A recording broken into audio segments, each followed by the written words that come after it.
মানে খুশিতে পাগল হয়ে গেছে। ক্যা মে করো আর ক্যা নেই সিমরান। আমার মনটা একটু ভালো আসে, শাহরুখ খানের ডায়লগ চইলা আসে এরকম আর কি। এরকম কথা বলার জন্য তো একটা কলিজা লাগে। পৃথিবীতে বহুত মানুষ আছে, বহুত পুরুষ আছে, কিন্তু মর্দ পুরুষ, আসল পুরুষ জন্ম দেয় ইরান। ইরান আপনি দেখেন এই কঠিন পরিস্থিতিতে এত বড় অ্যাকশনের ঘোষণা দেওয়ার জন্য শুধুমাত্র কলিজার দরকার যে তা না, দরকার কি মেশিনারিজ, সাহস, সবটাই আছে। শুধু একটা না, বলছে সৌদি আরব আমিরাত এবং তুরস্ক, তোমাদের এখানেও আমি অ্যাকশন চালাবো। কেন? কারণ তোমাদের এখানে আমেরিকার ঘাঁটিগুলো আছে। গতকালকে ওই যে মাস্টার মাইন্ড, ওইটাকে যখন আপনার ইরান বালিশ ছাড়া শোয়াই দিল, সম্ভবত যে কোনো সময় ইরানে একটা অভিযান পরিচালনা করবে মার্কিন প্রশাসন। ট্রাম্প বলছিল খুব খারাপ হবে যদি তোমরা এই কাজ করো, কঠিন মূল্য দিতে হবে। তার মানে ট্রাম্প এটা করবে, এটা আমরা বুঝতেছি। নিজে করবে, ভাড়াটে পুত্র দিয়া করাবে, বাট করাবে। তথ্যসূত্র কিন্তু এগুলোই বলতেছে। তো এখন এই বক্তব্যগুলোর কাউন্টারে ইরান বলছে, ওয়াশিংটন তোমরা যদি আসো এইবার কিন্তু আর রক্ষা নাই, হয়তো আমরা তোমাদের সাথে পারবো না, কিন্তু আমরা লড়াই করে দেখাই দিব যে একটা ইসলামিক স্টেট কিভাবে ডিফিট করে।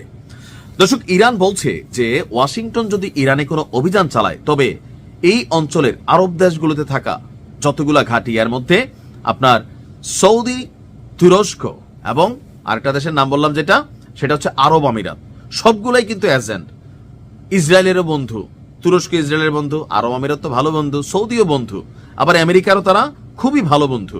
তো তাদের যেই দেশগুলা, সেখানে আমেরিকার মানে হিউজ পরিমাণ বিমান ঘাঁটি, সামরিক ঘাঁটি, নৌ ঘাঁটি, অনেক কিছু সেটেল করে রাখছে যে তৃতীয় বিশ্বযুদ্ধ লাগলে তারা কোন দেশের কোন মাটি ইউজ করবে, তাদের মিত্রদেরকে সহযোগিতা করবে।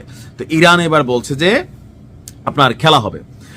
বলা হচ্ছে যে তেহরান সৌদি আরব, সংযুক্ত আরব আমিরাত থেকে শুরু করে তুরস্ক পর্যন্ত আঞ্চলিক দেশগুলোকে জানিয়ে দিয়েছে, যুক্তরাষ্ট্র যদি ইরানকে লক্ষ্য করে অভিযান চালায়, তোমাদের ঘাঁটি এবং মাটি ব্যবহার করে, তবে শপথ রবের, তোমাদের কাউকে আমরা বক্সাবো না। তোমাদের দেশেই যেহেতু তাদের এই ঘাঁটি, আমরা সেখানে অভিযান চালানোর নৈতিক অধিকার রাখি। আর বলা হচ্ছে যে ইরান এসব দেশকে যুক্তরাষ্ট্রের যে কোনো অভিযান ঠেকানোর জন্য যেন চেষ্টা করে, এটা তারা জানাইছে। কেন? ওই যে বললাম না, আমেরিকা থেকে উড়াইয়া পাঠাবে না ভাই, একটা যুদ্ধ অনেক ব্যয়বহুল বিষয়। আবার ধরেন ইরান থেকে আমেরিকাতে গিয়ে এত টাচ করো, এত আবার সোজা না। রাশিয়া পারবে, উত্তর কোরিয়া পারবে, বানাই রাখছে, বাট ইরান এখনো ওই জায়গাটায় পৌঁছায় নাই, পৌঁছাবে কোনো একদিন ইনশাল্লাহ।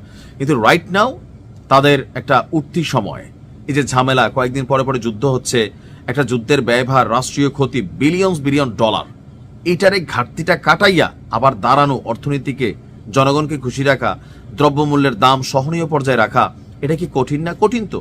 14 দিন যে যুদ্ধটা আপনি দেখছেন, শেয়ার করছেন, এক একটা মিসাইল বানাইতে কি পরিমাণ টাকা খরচ হয়, এটাকে লঞ্চ করতে, আর এরকম একটা দুইটা।